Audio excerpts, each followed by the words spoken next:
Ты думаешь, аллергия – это ошибка иммунитета? Ты думаешь, это болезнь? Это враг? Нет, твое тело умнее тебя. Оно кричит тебе то, что ты боишься сказать вслух. Я не хочу это видеть. Я не перевариваю эту ситуацию. Мне здесь душно. У меня аллергия на весну, на жизнь. У тебя аллергия на программу размножения. Мое тело физически отвергает приказ «плодись». В Азии, где я свободна, аллергии нет. Здесь, под давлением социума, я задыхаюсь. Посмотри на свои болезни. Где твое тело ставит блок? Горло?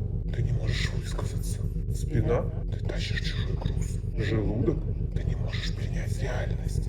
Перестань лечить симптомы, начни лечить жизнь. Убери токсичных людей, и пройдет голова. Уедь туда, где тебе рады, и пройдет аллергия. Тело – это чистый индикатор. Верь ему.